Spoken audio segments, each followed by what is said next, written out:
अब यहाँ से स्टार्ट करता हूँ cell the unit of life का पार्ट 2 स्टार्ट कर रहे हैं। Cell the unit of life cell the unit of life का पार्ट 2 स्टार्ट कर रहे हैं क्लास 11th। हमने यह फर्स्ट पार्ट से स्टार्ट कर दिया है, ये इसका पार्ट नंबर 2 है। यहाँ हमने पार्ट 1 में कुछ बेसिक कंसेप्ट को समझा था कि हमारे पास सेल का क्या डिफिनीसन है ना, थोड़ी मोड़ी बातें और एक्स्ट्रा समझा था कि सेल को स्मॉलेस्ट यूनिट क्या क्यों कहते हैं, और समझा था कुछ बेसिक बात, फर्स्ट लिविंग सेल को किसने ऑब्जर्व किया, और सबसे पहले डेड सेल भी एक हुआ करता था तो डेड सेल को किसने देखा। इस तरह से कुछ बेसिक पॉइंट को समझा था। आज स्टार्ट कर रहा हूँ सेल थ्योरी। आज क्या स्टार्ट करूँगा, सेल थ्योरी जो एनसीईआरटी में दिया हुआ है, fully covered with NCERT pattern handwritten. तो अब यहाँ पे हम देख क्या रहे हैं, सेल थ्योरी को स्टार्ट करते हैं, सेल थ्योरी को समझते हैं। ये सेल थ्योरी आखिरकार है क्या, what do you mean by cell theory, ये सेल थ्योरी का क्या मतलब है, इसको समझते हैं। तो ध्यान से अब यहाँ पर समझेंगे कि हमारे पास सेल थ्योरी क्या होता है, इस बात को अब ध्यान से हम समझेंगे।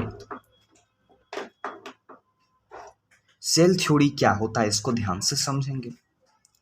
तो अब यहाँ पर क्या है, जब सेल थ्योरी का अगर समझ रहे हैं, अब यहाँ पर हम समझते हैं सेल थ्योरी के बारे में, ध्यान से इस बात को समझेंगे सुनेंगे। सबसे पहली बात हमारे पास आता है 1838 की बात आती है। 1838 का बात, एक जर्मनी में रहने वाले एक जर्मन बॉटनिस्ट, जर्मन के कौन थे, बॉटनिस्ट थे, जर्मन के बॉटनिस्ट थे। तो बॉटनिस्ट का मतलब सिंपल सी बात है, बॉटनिस्ट का मतलब होता है वो बायोलॉजिस्ट जो प्लांट्स के बारे में स्टडी करता है, उसको बॉटनिस्ट कहते हैं। ठीक, a person who study all the structures related to plants are known as, और that come under the category of botanist. तो जर्मन में रहने वाले बॉटनिस्ट थे जिनका नाम स्लाइडन था। ध्यान से सुनेंगे, जर्मन में रहने वाले बॉटनिस्ट का नाम क्या था, स्लाइडन था। बिल्कुल आसान, स्लाइडन था। ठीक है, अब उन्होंने क्या किया, उन्होंने ऑब्जर्व किया। उन्होंने किस चीज़ को ऑब्जर्व किया, तो उन्होंने कई सारे प्लांट्स को ऑब्जर्व किया, अगल बगल पेड़ पौधा जहाँ तहाँ मिला सबको जांच पड़ताल कर दिया, सब में जांच किया, सबको ऑब्जर्व किया, लार्ज नंबर ऑफ प्लांट्स को ऑब्जर्व किया, लार्ज नंबर ऑफ प्लांट्स को ऑब्जर्व किया, हर एक प्लांट्स को ऑब्जर्व किया उन्होंने। 1838 में जर्मन के बॉटनिस्ट जो हुआ करते थे उन्होंने, और उन्होंने एक बात बतलाई, वो बात ये थी कि उन्होंने कहा plants are made up of plant cell. उन्होंने यह बात बतला दिया कि जो जितने भी पेड़ पौधे होते हैं वो किस चीज़ से बनते हैं, वो जो है बनते हैं, plants are made up of plant cell. जितने भी पेड़ पौधे होते हैं वो प्लांट सेल से बनते हैं, उन्होंने यह बात कह दिया। और यह बतलाया जो आगे जा कर के फर्दर वही प्लांट सेल फर्दर आकर के क्या बनाता है, वही प्लांट सेल फर्दर आकर के क्या फॉर्म करता है, टिश्यू का फॉर्मेशन करता है। चूँकि हमने पढ़ा है कि जब कई सारे सेल्स आपस में मिलते हैं तो टिश्यू का फॉर्मेशन होता है, यह हमने पढ़ा है कि जब कई सारे सेल आपस में मिलेंगे तो टिश्यू का फॉर्मेशन होगा, यह हमने पढ़ा है। अब सेकेंड सेल थ्योरी पर आते हैं। सेकेंड सेल थ्योरी दिया गया कब, तो उसका डेट बहुत इम्पॉर्टेंट है, उस सेकेंड को समझते हैं। पहला क्लियर हो गया कि 1838 की बात है, जर्मन के बॉटनिस्ट थे स्लाइडन, जिन्होंने लार्ज नंबर ऑफ प्लांट्स को ऑब्जर्व किया और उन्होंने यह बात बतलाया कि प्लांट्स जो होता है वो प्लांट सेल से बनता है, और प्लांट सेल जो है वो फर्दर किसका फॉर्मेशन करता है, टिश्यू का फॉर्मेशन करता है। ठीक है, अब हम सेकेंड सेल थ्योरी पर बढ़ते हैं। अब सेकेंड सेल थ्योरी पर आते हैं। सेकेंड सेल थ्योरी कब दिया गया, सेकेंड सेल थ्योरी कब दिया गया, इस बात को समझते हैं। सेकेंड सेल थ्योरी 1839 में दिया गया। 1839 में दिया गया क्या, 1839 में दिया गया सेकेंड सेल थ्योरी दिया गया। 1838 बिल्कुल आसान, डेट एकदम एक के बाद एक डेट है। एक 1838, एक 1839। एक और थे जो ब्रिटिश के थे, वो जर्मन के नहीं थे, वो ब्रिटिश के थे, उनका नाम था ब्रिटिश के थे, वो बतला रहे हैं ब्रिटिश के थे। ब्रिटिश के क्या थे, बॉटनिस्ट थे या जूलॉजिस्ट? तो एक ब्रिटिश के बॉटनिस्ट होंगे तो दूसरा थे यहाँ पर जूलॉजिस्ट, तो दूसरा ब्रिटिश के जूलॉजिस्ट हुआ करते थे, एक ब्रिटिश के जूलॉजिस्ट थे। अब वो जो ब्रिटिश के जूलॉजिस्ट थे वो क्या प्लांट सेल को ऑब्जर्व करेंगे? नहीं, वो एनिमल सेल को ऑब्जर्व करेंगे, क्योंकि जूलॉजिस्ट जब है तो जूलॉजिस्ट क्या होता है? जूलॉजिस्ट वैसा पर्सन होता है जो एनिमल्स से रिलेटेड, एनिमल्स के स्ट्रक्चर को एकदम डीपली स्टडी करता है, उसको जूलॉजिस्ट कहते हैं। और जो प्लांट्स के बारे में डीपली स्टडी करता है उसको क्या कहते हैं? उसको बॉटनिस्ट कहते हैं। तो ये जो ब्रिटिश के जो जूलॉजिस्ट थे इनका नाम क्या था? इनका नाम था स्वान। इनका नाम था स्वान। इनका नाम क्या था? इनका नाम था स्वान। इनका नाम क्या था? इनका नाम था स्वान। किनका? 1839 के जो ब्रिटिश के, नहीं हाँ ब्रिटिश के, सॉरी ब्रिटिश के जो जूलॉजिस्ट हुआ करते थे, हाँ सर, हाँ सही है, ब्रिटिश के जो जूलॉजिस्ट हुआ करते थे उनका नाम क्या था? स्वान था। तो 1839 में ब्रिटिश के जूलॉजिस्ट स्वान ने क्या किया? उन्होंने कई सारे एनिमल सेल को ऑब्जर्व किया। तो लिखेंगे he observe large number of, he observe large number of animal cells, large number of, large, he observe large number of what? He observe large number of animal cell. उन्होंने large number of animal cell को क्या किया? Observe किया।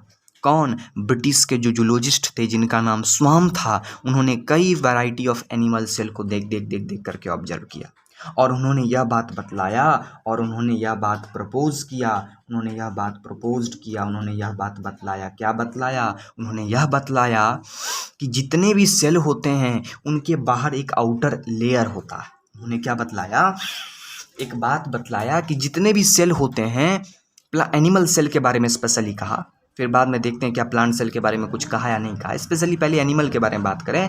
तो उन्होंने यह बात propose किया कि all cell have thin outer layer, all cell have, all cell have, all cell have what? All cell have thin outer layer. जितने भी सेल होते हैं ना, उन सारे के सारे सेल के पास एक आउटर लेयर होता है, पतला सा एक आउटर लेयर होता है, पतला सा थिन आउटर लेयर होता है उस सेल के चारों तरफ, एक पतला सा एक थिन आउटर लेयर होता है उस सेल के चारों बगल, जिसका नाम क्या था? जिसका उन्होंने नाम दिया प्लाज्मा मेम्ब्रेन।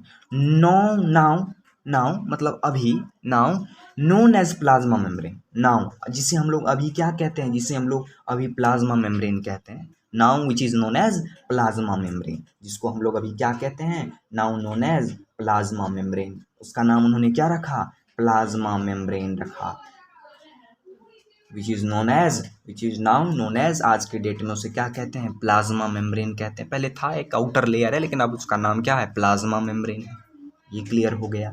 मतलब अगर कोई हमारे पास सेल है तो ये सेल है, तो ये सेल के बाहर एक आउटर लेयर होगा। ये सेल जो है, इस सेल के बाहर आउटर लेयर होगा।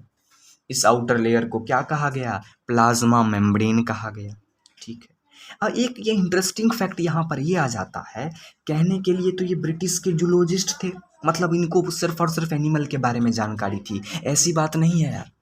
इसको सिर्फ और सिर्फ एनिमल के बारे में जानकारी नहीं थी, इनको प्लांट्स के बारे में भी जानकारी था, इसीलिए उन्होंने प्लांट्स के बारे में भी कुछ बात कह दिया। इन्होंने कई सारे प्लांट के सेल को भी ऑब्जर्व करके देखा। एनिमल को तो कर ही दिया, एनिमल को ऑब्जर्व करके तो कहा ही कि एनिमल के बाहर भी एक आउटर लेयर होता ही है, लेकिन उन्होंने ये भी कहा कि प्लांट सेल के बाहर भी एक आउटर लेयर होता है। Large number of plant cell को भी उन्होंने ऑब्जर्व कर लिया।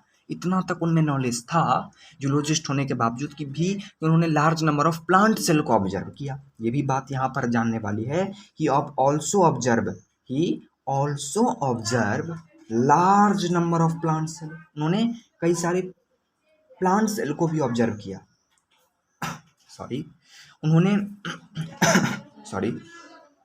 उन्होंने कई सारे प्लांट सेल को भी ऑब्जर्व किया। He also observe large number of what? Large number of plant cell. उन्होंने large number of plant cell को भी ऑब्जर्व किया, और उसमें उन्होंने बताया कि उसमें एक और लेयर होता है जिसको क्या कहते हैं? जिसको कहते हैं सेल वॉल। वो सेल वॉल उसमें क्या होता है? प्रेजेंट होता है, उसमें सेल वॉल प्रेजेंट होता है। उन्होंने ऐसा कहा। किसने?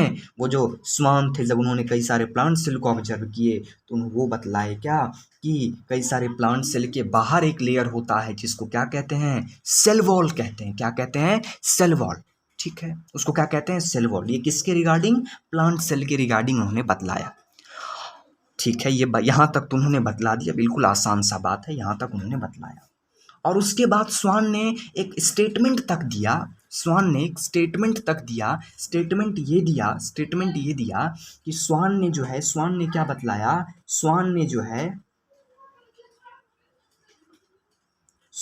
जो है एक स्टेटमेंट दिया है। स्टेटमेंट यानी कि एक बात बतलाई, उन्होंने एक बात बतलाई। उन्होंने यह बात बतलाई, देखिए क्या उन्होंने बताया वो उसको समझते हैं। उन्होंने कहा कि जितने भी ऑर्गेनिज्म होते हैं वो सेल से बनते हैं और सेल के प्रोडक्ट से बनते हैं। I mean to say that all the living organisms is made up of cell and product of cell. All the living organisms are made up of cell and product of cell. इसका मतलब क्या है, इसको पहले लिखते हैं तब इसके बारे में समझते हैं। all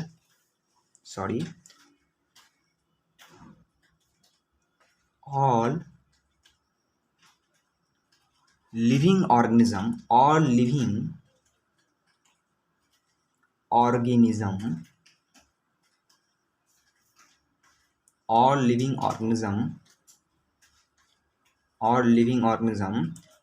organism is made up of cell and product of cell इसको अब ध्यान से समझेंगे। ये बात क्या है, ये बात ये कहता है कि जितने भी लिविंग ऑर्गेनिज्म इस धरती पर हैं, जितना भी लिविंग ऑर्गेनिज्म इस धरती पर दिख रहा है आपको, सारे के सारे वही बेसिक स्ट्रक्चरल यूनिट से बना जिसे हम सेल कहते हैं, वो स्मॉलेस्ट यूनिट से बना जिसे हम क्या कहते हैं, सेल कहते हैं। तो जितने भी इस धरती पर लिविंग ऑर्गेनिज्म देखने को मिलता है, जितना भी जीवित प्राणी देखने को मिलता है, सब का सब किससे बना है, तो सब का सब सेल से बना है और सेल के प्रोडक्ट से बना है। मतलब सेल के प्रोडक्ट से, सेल के कुछ कुछ पार्ट से मिल करके बना है, सेल के प्रोडक्ट से मिल करके बना है, सेल के प्रोडक्ट से मिल करके बना है। तो all the living organism is made up of cell, cell से बना है और सेल के प्रोडक्ट से बना है। ये उन्होंने स्टेटमेंट दे दिया स्वान ने। यहाँ पर सी होगा, यहाँ पर सी होगा, SCHWANN होता है, SCHWANN। तो उन्होंने बतलाया कि जितने भी लिविंग ऑर्गेनिज्म होते हैं वो क्या होते हैं, सेल से बनते हैं और सेल के प्रोडक्ट से बनते हैं। बस इतना ही छोटा सा स्टेटमेंट उन्होंने दे दिया, बात खत्म। तो उन्होंने यह बतला दिया कि जितने भी लिविंग ऑर्गेनिज्म होते हैं वो किससे बनते हैं, सेल से बनते हैं और सेल के प्रोडक्ट से बनते हैं। ये हो गया, ठीक, ये हो गया। तो यहाँ पर हमारे पास जो है सेल की थ्योरी की अगर बात करें तो सेल का थ्योरी सबसे पहले अगर देखें तो 1838 की बात थी। वहाँ पर जर्मन बॉटनिस्ट का नाम आता है, जर्मन बॉटनिस्ट का नाम आता है जिनका नाम स्लाइडन था। उन्होंने प्लांट सेल को ऑब्जर्व किया। फिर हम लोगों ने समझा ब्रिटिश के जूलॉजिस्ट जिनका नाम क्या था, स्वान। जर्मन बॉटनिस्ट स्लाइडन और ब्रिटिश जूलॉजिस्ट स्वान, उन्होंने ऑब्जर्व करके दिया। स्वान ने भी एक स्पेशल एक स्टेटमेंट दे दिया। तो अब अगर बात करें सेल थ्योरी में, तो सेल थ्योरी जो है, सेल थ्योरी दोनों के द्वारा दिया गया। बेसिकली स्लाइडन ने ये बतलाया कि प्लांट सेल का बना है, लेकिन पहले तो उन्होंने बतलाया ना, पहले तो उन्होंने एक पॉइंट तो कम से कम दिया। तो सेल थ्योरी में दोनों का नाम आता है, सेल थ्योरी में स्लाइडन का भी नाम आता है और सेल थ्योरी में स्वान का भी नाम आता है। तो अगर हम यहाँ पर लिखना चाहें तो क्या लिख सकते हैं, यहाँ पर अगर लिखना चाहें तो हम ये लिख सकते हैं, सेल थ्योरी जो है, जो सेल थ्योरी है, वो सेल थ्योरी जो है, वो सेल थ्योरी गिवन बाय किसके द्वारा दिया गया, given by Schleiden and Schwann. Cell theory given by Schleiden and Schwann. ये जो सेल थ्योरी था ये स्लाइडन के द्वारा और स्वान के द्वारा दिया गया है, क्योंकि स्लाइडन ने कम से कम ये तो बतलाया कि प्लांट सेल से बना है। अब ये अलग बात है कि ब्रिटिश जूलॉजिस्ट और एक्स्ट्रा ऐड करके बता दिए, जो है सो जो है स्वान वो एक्स्ट्रा बता दिए कि जो है सेल से और सेल के प्रोडक्ट से बना, लेकिन उनका भी नाम आएगा, स्लाइडन का भी नाम आएगा अगर बेसिक बात करें तो cell theory given by Schleiden and Schwann. और सेल थ्योरी का एक बेसिक स्टेटमेंट अगर देखें तो बेसिक स्टेटमेंट यही रहेगा, सेल थ्योरी का बेसिक स्टेटमेंट यहाँ पर, ये सेल थ्योरी का यहाँ पर अगर देखें तो अभी तत्काल अगर देखें तो ये है, ठीक है। और सेल थ्योरी का एक बेसिक स्टेटमेंट अगर देखें तो सेल थ्योरी कहता है ऑल लिविंग, ध्यान से देखेंगे, सेल थ्योरी कहता है मतलब इसको अगर समझें तो अभी जो बतलाए थे वही चीज़, all living organism, all living organism, all living organism is made up of is made up of cell and products of cell and products of cell। Basic बात यहाँ पर यही है कि all living organisms is made up of cell and product of cell. ये cell theory का basic. अगर यहाँ पे ये देखें तो पता हमको चलेगा क्या कि सेल थ्योरी का स्टेटमेंट तो स्वान ने दिया, सेल थ्योरी का स्टेटमेंट तो स्वान ने दिया, स्वान नहीं ने बताया था all living organism is made up of cell and product of cell, और वो लिख करके हम कह रहे हैं कि वो दोनों ने दिया। इसीलिए चूंकि मैंने अभी बतलाया कि कम से कम स्लाइडर ने एक बात तो बतलाई थी, एक ऑब्जर्वेशन तो दिया था इसके बारे में, प्लांट सेल के बारे में, इसीलिए दोनों का नाम आता है। लेकिन पूछे अगर स्पेशली क्वेश्चन में आ जाए कि स्टेटमेंट किसने दिया था, तो स्टेटमेंट दिया था किसने, स्वान ने, लेकिन नाम किसका आएगा सेल थ्योरी में, दोनों का, स्लाइडन का, स्वान का, दोनों का अगर देखा जाए तो उसमें ये बतलाया गया कि all living organism is made up of cell and product of cell, जो अभी हमने बतलाया, ठीक है। इस बात को हम लिख देते हैं मेजर इंपॉर्टेंट पॉइंट में, इस बात को हम घेर देते हैं इस बात को, ठीक है, घेर देते हैं इस बात को। ये हो गया, यहाँ तक क्लियर हो गया, चलिए हो गया। अब ये तो पहले का स्टेटमेंट, ये पहले का सेल थ्योरी था। अब देखेंगे, अभी इसको ध्यान से समझेंगे। अब इसको, ये पहले अपना सेल थ्योरी जो था वो है, ये हो गया सेल थ्योरी जो पहले अपना था वो था। अब इस सेल थ्योरी का कुछ ड्रॉबैक भी था, ऐसा नहीं कि जो कुछ भी मान लेंगे अगर कुछ भी निकला, ऐसा नहीं कि वो चीज़ परफेक्ट है, उस चीज़ में कुछ ड्रॉबैक भी था। अब ड्रॉबैक को समझते हैं, कुछ उसमें कमियां थी उसको समझते हैं। Let us discuss some drawbacks related to cell. तो अब सेल थ्योरी तो सेल थ्योरी के कुछ ड्रॉबैक्स भी थे, सेल थ्योरी के कुछ ड्रॉबैक्स यानी कि कमियां, ड्रॉबैक्स मतलब कमियां, कुछ कमियां भी थी। ऐसा नहीं कि एक बार दे दिया तो परफेक्ट, नहीं, perfection not, it's not a completely perfect, yes. So there were some drawbacks, बहुत ज़्यादा ड्रॉबैक नहीं था, कुछ एक ड्रॉबैक था जो बतला रहे हैं, ड्रॉबैक। तो लिखते हैं drawback of cell theory, drawbacks और लिमिटेशंस भी कह सकते हैं, है ना, लिमिटेशंस भी कह सकते हैं। ड्रॉबैक, लिमिटेशंस मतलब वही होता है कमियां। ड्रॉबैक ऑफ सेल थ्योरी के कुछ ड्रॉबैक पे अगर बात करें तो यहाँ पर ड्रॉबैक ये आता है कि भाई साहब सेल्डन ने और स्वान ने यह तो बतला दिया, सेल्डन ने और स्वान ने यह तो बतला दिया कि वो चीज़ सेल से बना है, वो चीज़ सेल से बना है, मतलब प्लांट सेल से बना है, एनिमल सेल से बना है, यह बतला दिया। ये भी बतला दिया आउटर मोस्ट लेयर जो है वो एक सेल के लेयर से बना है, आउटर लेयर से बना है, सेल के पास जो है वो एक आउटर लेयर है ना। प्लांट भी सेल का बना है और एनिमल भी सेल का बना, ये तो बतला दिया स्लाइडन और स्वान ने। लेकिन अभी तक उन्होंने यह नहीं बतला पाए कि ये सेल अराइज कहाँ से हुआ है, ये सेल अराइज कैसे हुआ, हाउ सेल अराइज, ये नहीं अभी तक बतला पाए। ये इसका मेजर ड्रॉबैक है। अब इसको पहले लिखते हैं, उसके बाद समझ लेते हैं। They are not able to explain, they were not able to explain, लिखते हैं दे यानी कि दे किसके लिए आया, स्लाइडन और स्वान के लिए। दे किसके लिए, स्लाइडन और स्वान के लिए। मैं लिख रहा हूँ दे, कि they were not able to explain, वो यह एक्सप्लेन नहीं कर पाए कि सेल का ओरिजिनेशन कहाँ से हुआ। मतलब कहीं ना कहीं से एक सेल को आप कह रहे हैं कि प्लांट सेल से बना है, एनिमल सेल से बना, ये सेल भी कहाँ से आया, ये सेल कहाँ से आया, मतलब ये सेल आया कहाँ से। सेल तो समझ गए सेल से बना है। अगर हम बात करें ये पेन, तो पेन पे अगर बात करें तो पेन का ये ग्रिप है, ये ग्रिप किसका बना, प्लास्टिक का बना, रबर का बना है ग्रिप, रबर टाइप मटेरियल का बना है। तो ये रबर आया कहाँ से, रबर का जो अराइज है, रबर का जो मतलब आया कहाँ से, उसको कह सकते हैं अराइज। वो कहाँ से अराइज हुआ है, वो कहाँ से फॉर्म हुआ है, वो नहीं वो बतला पाए। ये बतला दिए कि पेन जो है, पेन का एक ग्रिप है, जो ग्रिप पेन में ग्रिप लगा हुआ है, वो तो ये बतला दिए पेन में एक ग्रिप लगा हुआ है, ठीक है, ग्रिप जो कि रबर का है वो लगा हुआ है, लेकिन वो ये नहीं बतला पाए कि पेन का ग्रिप, पेन में जो ग्रिप रबर का लगा है वो रबर आया कहाँ से, रबर का ओरिजिनेशन कहाँ से हुआ, ये रबर कहाँ से अराइज हुआ। तो उसी प्रकार से वो सेल को तो बतला दिए, लेकिन वो सेल अराइज कहाँ से हुए वो उसको नहीं बतला पाए। तो यहाँ पे लोगों ने प्रश्न पूछा कि आप बतलाइए, अगर आप कह रहे हैं तो कहाँ से वो आया। तो यहाँ पे मैं वही लिख रहा हूँ, they were not able to explain how cell arise, how cell arise, how cell arise, एक सेल कहाँ से अराइज हुआ है, एक सेल का ओरिजिनेशन कहाँ से हुआ, ठीक है। तो सेल का जो है फॉर्मेशन कहाँ से हुआ, सेल कहाँ से अराइज हुआ। तो यहाँ पर आता है एक और बात, समझते हैं उसको। 1855 में, 1855 की बात अगर करूँ, 1855 की, 1855, ठीक है।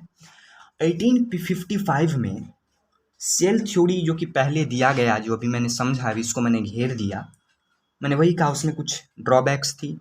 तो 1855, ध्यान रखेंगे डेट, 1855 में ये जो सेल थ्योरी था, ये जो सेल थ्योरी था, उस सेल थ्योरी को क्या किया गया, मॉडिफाई किया गया। क्या किया गया, मॉडिफाई किया गया। क्या किया गया, मॉडिफाई, उसमें कुछ बदलाव लाया गया। तो कोई ना कोई तो बदलाव लाया, तो जो बदलाव लाया उसका नाम था रुडोल्फ विर्चाव, ठीक है। 1855 में जो सेल थ्योरी पहले दिया गया था उसमें कुछ बदलाव लाया गया, और बदलाव में ये लाया गया, सेल थ्योरी को मॉडिफाई किया गया। तो क्या बदलाव किया गया वो भी समझेंगे, लेकिन ये समझते हैं ये सेल थ्योरी का बदलाव किसने लाया। ये लाया एक और बायोलॉजिस्ट हुए जिनका नाम था Rudolf Rudolf Rudolf Virchow, Rudolf Virchow, Rudolf Virchow, Rudolf Virchow. ये रुडोल्फ विर्चाव ने सेल थ्योरी को क्या किया, मॉडिफाई किया, सेल थ्योरी में कुछ चेंजिंग लाया। उन्होंने बतलाया क्या कि अगर सपोज करूं ये हमारे पास अगर कोई, अगर ये हमारे पास अगर देखें, या अगर हमारे पास कोई सेल है, इस सेल का सपोज कोई न्यूक्लियस है, तो उन्होंने बतलाया ये अगर आपके पास एक सेल है, ये सेल है, ये सेल का न्यूक्लियस मान लिया, तो उन्होंने कहा कि अगर ये सेल है तो ये सेल कैसे आया, ये सेल से क्या हुआ होगा, ये सेल एक प्रोसेस के ज़रिए, आगे समझेंगे, ये एक सेल एक प्रोसेस के ज़रिए डिवाइड हुआ होगा, और डिवाइड होकर के एक सेल ये बना दिया होगा और एक सेल ये बना दिया होगा। दो सेल बन गया एक सेल से, मतलब ये सेल ने क्या किया, अपने आप को डिवाइड करके फर्स्ट सेल ये बना लिया, ये सेकंड सेल ये बना लिया। मतलब एक बड़ा सेल था, उस बड़े सेल ने खुद को क्या किया, डिवाइड करके एक दो सेल बना लिया। कुल मिला के यहाँ पर सेल का डिवीज़न हो रहा, क्या हो रहा है, सेल का डिवीज़न हो रहा है, सेल का क्या हो रहा है, डिवीज़न हो रहा है। तो ये एक यहाँ पर कॉन्सेप्ट आया कि सेल वैसे नहीं आ गया, सेल जो है पुराने सेल से आया। इस सेल को अगर इसके कंपैरिजन इसको देखें तो ये क्या है, प्री एग्जिस्टिंग सेल। ये क्या है, ये सेल प्री एग्जिस्टिंग सेल, क्योंकि ये जो अभी एग्जिस्ट कर रहा ये दो बना हुआ है, लेकिन ये दो किससे बना होगा, ये पुराने वाले से। तो इसके कंपैरिजन में ये क्या हुआ, प्री एग्जिस्टिंग सेल हुआ। इसको कहेंगे क्या, ये हुआ प्री एग्जिस्टिंग सेल। इसके लिए शब्द इस्तेमाल करेंगे जो कि पहले एग्जिस्ट करता था, उससे अब दो बन गया एक्चुअली। ये भी पहले दो रहा होगा, ये भी पहले क्या रहा होगा, ऐसे करके दो रहा होगा। ये भी आगे जाएगा तो ये एक स्पेशल अलग से फिर दो बन जाएगा, ये अलग से फिर दो बन जाएगा, फिर वो अलग से डिवाइड कर, इस हिसाब से होता है। तो इसके कंटेक्स्ट में ये क्या है, pre existing cell, pre existing cell, pre existing cell, ठीक है। ये इसके कंटेक्स्ट में ये क्या है, प्री एग्जिस्टिंग सेल। तो उन्होंने यह बतलाया, रुडोल्फ विर्चाव ने क्या बतला दिया, उन्होंने यह बतलाया all cell arise from pre-existing cell, all cell arise from pre-existing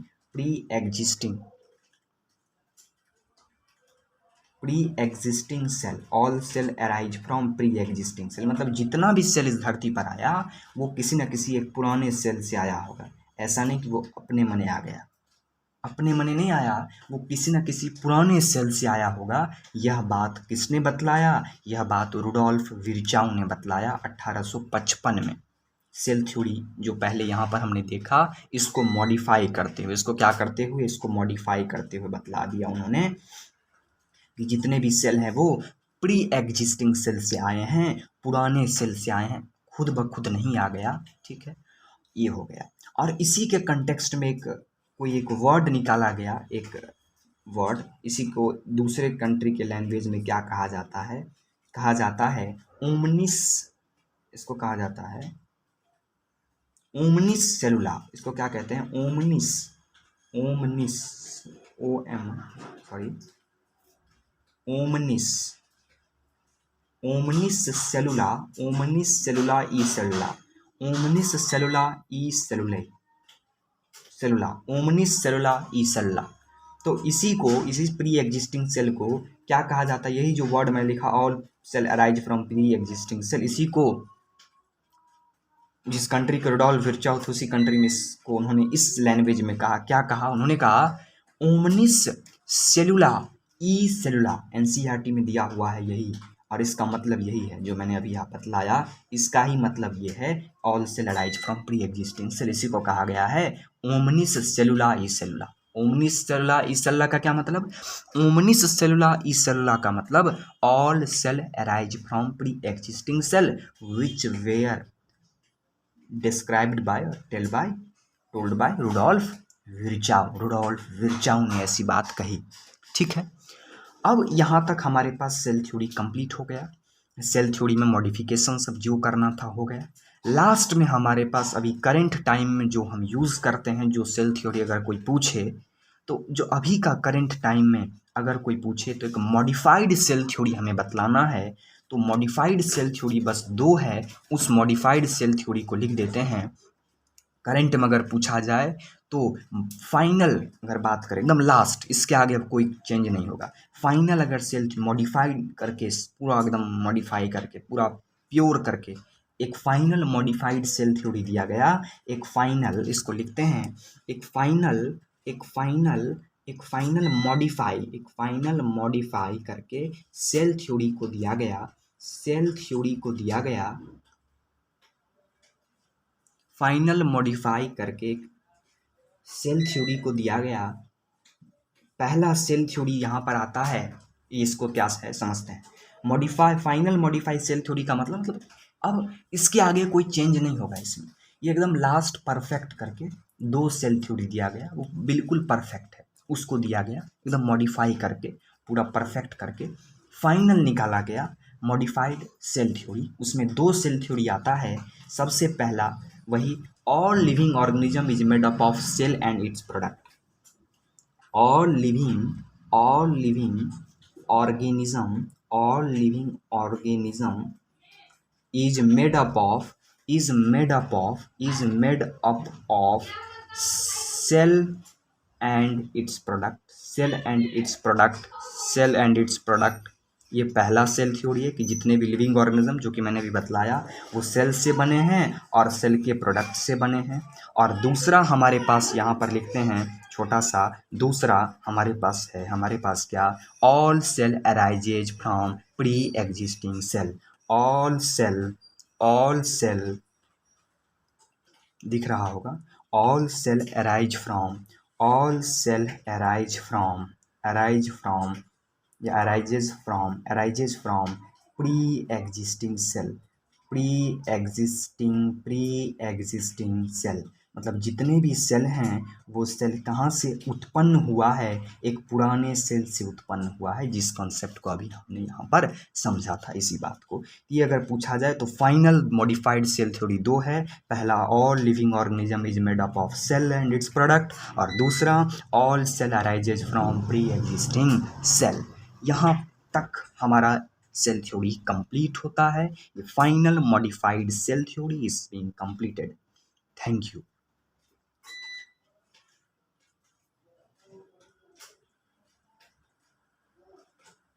यहाँ तक हमारे पास कंप्लीट हो गया। ओके।